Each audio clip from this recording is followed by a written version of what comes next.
Welcome back, everyone. Today we're gonna be upcycling a pair of jeans into a dress. We'll be making it an open back design, a V front, and a split bottom. This is also a super easy project, so if you are new to sewing, you should have no problem following the easy step-by-step tutorial. With all that being said, let's get started.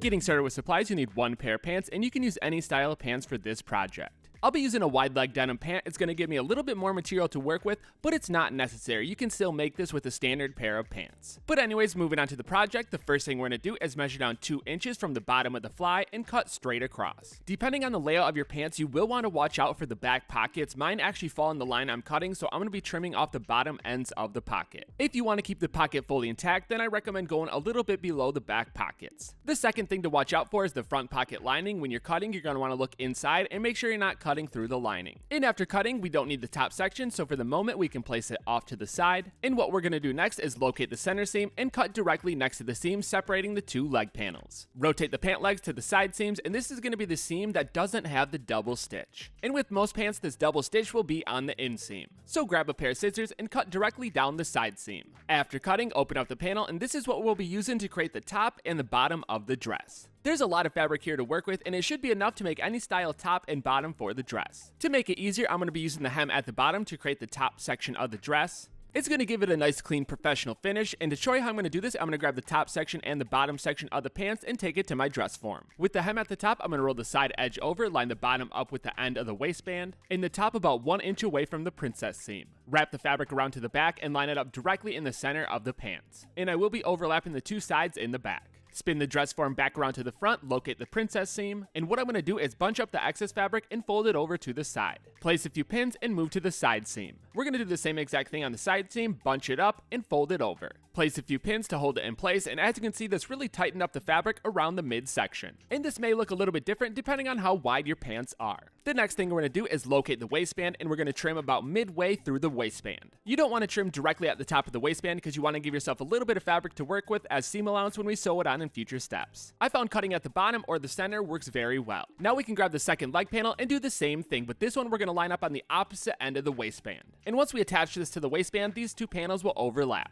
Just like with the first one, we're going to wrap it around to the back, line it up with the center, and make sure the 2 sides are overlapping. Spin it back to the front, bunch the fabric up at the princess seam, fold it over, place a few pins, and do the same thing for the side seam. Continue the cut along the waistband so both sides are the same height. And for the best results, before you take it off the dress form, I do recommend pinning down all the folds so everything stays in place. The same goes for the back where it overlaps because this is actually going to be the circumference, so we want this to be exactly right. If it moves when it's off the form, then it might not line up with the waistband in future steps. Before we take it to the sewing machine, I want to quickly show you what it looks like when it's off the form. For the inside front edge, you're going to want to make sure you roll that edge over twice so it's a nice clean finish. And what we're going to do is place a stitch directly on the edge, locking down all those layers. The same goes for the rest of the folds, but for the fold that's on the princess seam, we're actually going to taper that at the top and not sew all the way through the edge. The side seam we will be sewing through the entire fold from top to bottom. And lastly, flip it around to the back and the 2 sides should be overlapping. You can place a stitch along the bottom to lock these 2 sides together, but what I'm going to do is actually use a serger and serge that entire bottom edge. This will clean up the edge, make it easier to sew in future steps, and also prevent fraying.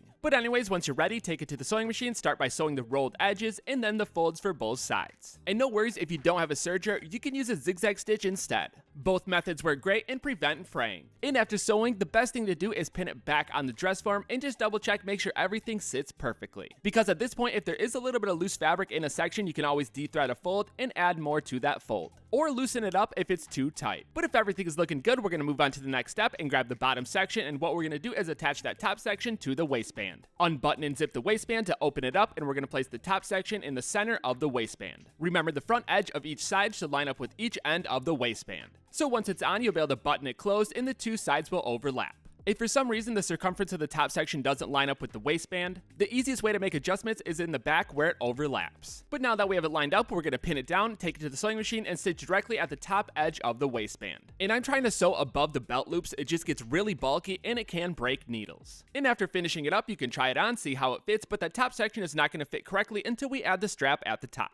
And I always like to double check both sides, make sure the front and back are both lined up and everything is looking good. Before we finish off the bottom, we're going to move back up to the top and actually add a strap so it wraps around the neck and sits right. There's a ton of different ways you can do this, but I'm actually going to be using eyelets. And these are 8mm eyelets. You want these big enough so you can feed a clip through the eyelet. I'll be placing them at the top of each side directly below the hem. Using a hole punch or scissors, create an opening to the size eyelet you're using. Feed the eyelet through the opening from the right side, flip it to the back, and add your backing. This kit came with a hammer die, so that's what I'm going to use to install them, but feel free to use pliers or a press. If you are using a hammer die, place the base on the right side and hammer it down from the back with the die. And you don't need a ton of force or else you're going to bend the eyelet. Once you finish one side, repeat the same process for the second eyelet. And like I said before, feel free to switch up the size of the eyelet for different looks and styles. You mainly want it big enough so you can either fit cord or a clip through the opening. And that's exactly what I'm going to show you how to do next, so we're going to take it over to the dress form. To attach both sides, I'll be using a strip of leather that will wrap around the neck, and small chains that will clip to the eyelet and leather strip. To dial in the size, I'm going to pull the chain tight and see where it falls on the leather strip.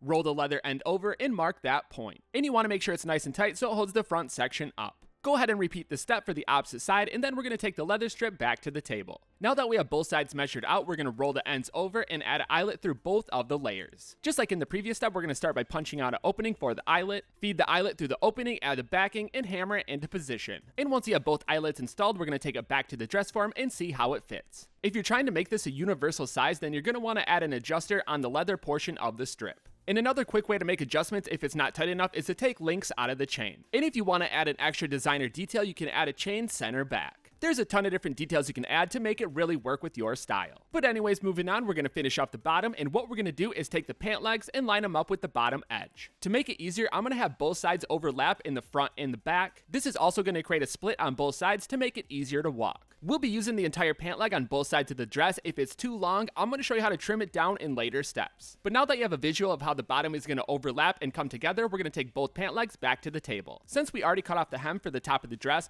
we're going to be using that side for the bottom of the dress. So move to the opposite side of the pant leg, and as you can see, there's still some seams at the top, and what we're going to do is cut straight across, removing the seams and making it a nice clean edge. Now the bottom two panels are ready, so what we're going to do is place one off to the side and prepare the first one. Fold the two sides in towards the center, and you'll see one side is perfectly cut and the second side still has some seam attached. We'll be utilizing that seam to our advantage, and what we're going to do is roll it over and pin it down. This will become a nice clean edge at the back of the dress, and we're going to do the same thing for the second panel. Locate the side edge with the seam, roll it over once, pin it down, take it to the sewing machine, and stitch both of the panels. And a quick tip, I do recommend matching the thread color to what's on your pants to help blend everything together. Now we're going to overlap the two panels about 1 to 4 inches and line up the top edge. And as you can see, once we sew this together, it's going to create a nice split in the back. Also, feel free to make adjustments to the overlapped areas if you want it more or less. But keep in mind you want enough fabric to wrap all the way around the bottom edge. And just like we did with the back of the top, we're going to overlap the two sides and add a stitch to that top edge. I'll be using a serger to get a nice clean edge. If you don't have a serger, you can use a zigzag stitch or just a tack stitch on overlapped areas. And after sewing, quickly double check, make sure all those layers got stitched together at that center. If everything is looking good, we're going to take it back to the dress form. Line the overlap section with the center back of the pants, wrap one side around to the front, and then the second side over the first section. And I don't want this front edge to be boxy, so what I'm going to do is taper it up from the bottom edge to make more of a tulip shape. Like always, feel free to get creative and make it any shape you would like. And this is going to be pretty close to the end result, so you can kind of get an idea of how tall it's going to be. If it's way too long, it's very easy to adjust by cutting that top edge down. I do recommend cutting it down in small increments to get it to the point you really like.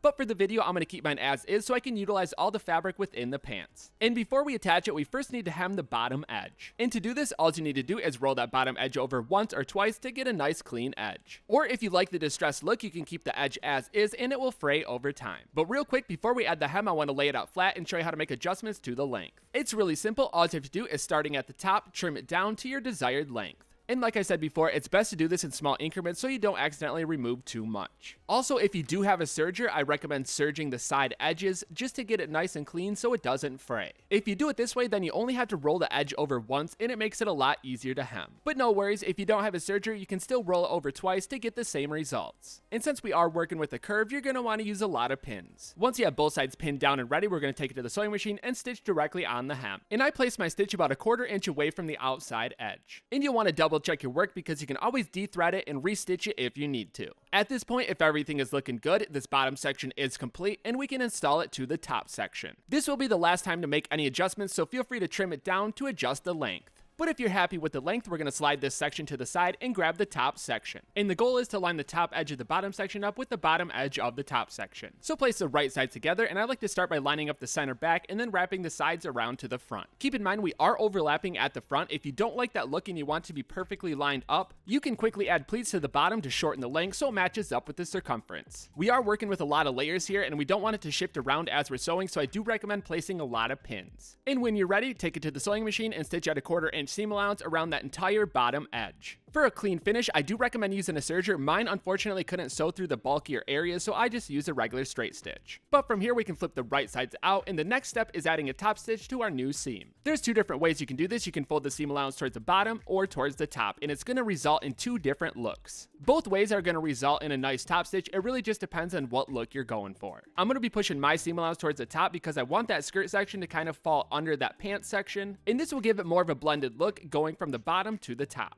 And once you decided on the style, take it to the sewing machine and stitch directly on top of the seam allowance. For the best results, I do recommend using an edge presser foot to get a nice clean stitch along that edge. And as you can see, this really flattened out that seam and blended the 2 sections together. Another fun and easy modification is changing the angle of that bottom edge. Mine is just a straight line going across. If you don't like that straight line, you can actually curve it up on both sides or totally make it a different angle. There's a ton of different things you can do to that bottom edge to really change the whole look of the dress. But anyways, I'm going to keep mine as is and moving into the final step, that's adding your branding. I use leather strips added with double-sided rivets. I also added a mini belt. I used the same leather, cut a longer strip, and added a button up front. I thought it would go good with the top strap and kind of bring everything together. And with these small details, there's a ton of different things to do to bring your design style out. There's also so many different styles of dresses you can make using the same steps. You can actually eliminate that entire pocket section, just take the waistband and attach the bottom to the waistband. I'll probably end up doing a second video on this so you can compare the 2 styles to see which one you like best. And changing the bottom length does play a big role in the finished product, and that's another thing you can play around with and dial into your style. Lastly, I went with an open back, and you can also change this up to a closed back or any style back you would like.